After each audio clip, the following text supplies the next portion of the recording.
I was 18 years old when I got married. I belonged to a very conservative family, a Baloch family, where good daughters never say no to their parents. My father wanted me to get married, and all I said was, if that makes you happy, I'll say yes. And of course, it was never a happy marriage. Just about after 2 years of getting married, about 9 years ago, I met a car accident. Somehow my husband fell asleep and the car fell in the ditch. He managed to jump out, saved himself. I'm happy for him. But I stayed inside the car and I sustained a lot of injuries. The list is a bit long. Radius ulna of my right arm were fractured. The wrist was fractured. Shoulder bone and collarbone were fractured. My whole rib cage got fractured. But that injury that changed me and my life completely was the spine injury. Many people came to rescue. They gave me CPR. They dragged me out of the car. And while they were dragging me out, I got the complete transection of my spinal cord. Those 2.5 months in the hospital were dreadful. I was at the verge of despair. One day, doctor came to me and he said, well, I heard that you wanted to be an artist, but you ended up being a housewife. I have a bad news for you. You won't be able to paint again. Next day, doctor came to me and said, your spine injury is so bad, you won't be able to walk again. I took a deep breath and I said, it's all right. Next day, doctor came to me and said, because of your spine injury and the fixation that you have in your back, you won't be able to give birth to a child again. That day, I was devastated. I started to question my existence. Why am I even alive?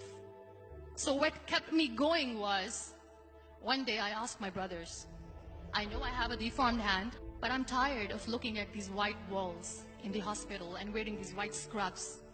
Bring me some colors, bring me some small canvas. I want to paint. So the very first painting I made was on my deathbed, where I painted for the very first time.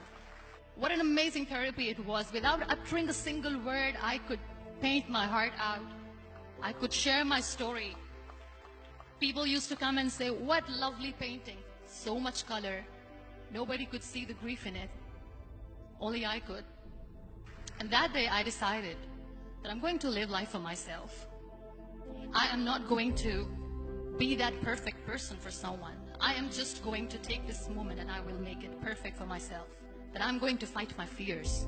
So I wrote down one by one all those fears. And I decided that I'm going to overcome these fears one at a time. You know what was my biggest fear? Divorce. But the day I decided that this is nothing but my fear, I liberated myself by setting him free. And I made myself emotionally so strong that the day I got the news that he's getting married, I sent him a text that I'm so happy for you and I wish you all the best. And he knows that I pray for him today.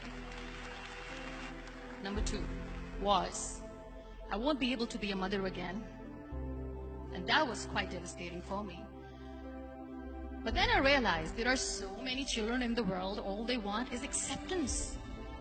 So there is no point of crying, just go and adopt one. And that's what I did.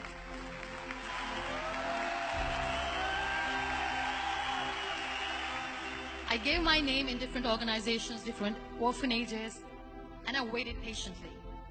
2 years later, I got this call from a very small city in Pakistan. I got a call and they said, are you Muniba Mazari?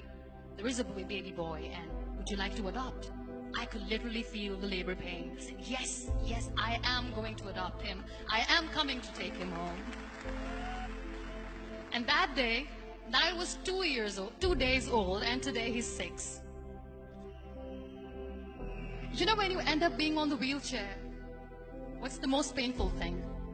People think that they will not be accepted by the people because we, in the world of perfect people, are imperfects. So I decided to appear more in public. I started to paint.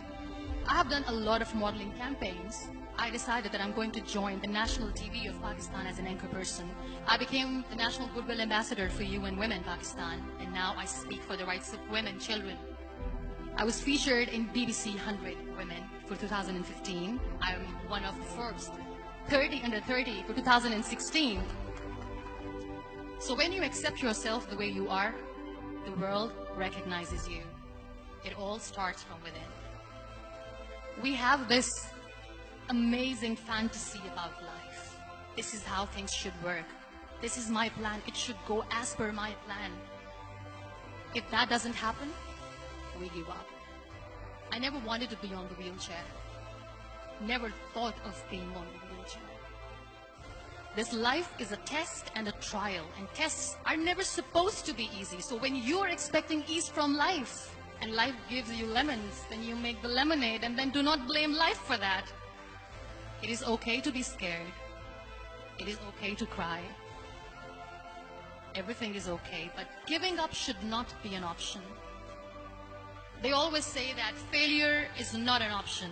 Failure should be an option, because when you fail, you get up, and then you fail, and then you get up, and that keeps you going. Embrace each and every breath that you are taking. Celebrate your life. Live it. Don't die before your death. Real happiness lies in gratitude. So be grateful, be alive, and live every moment.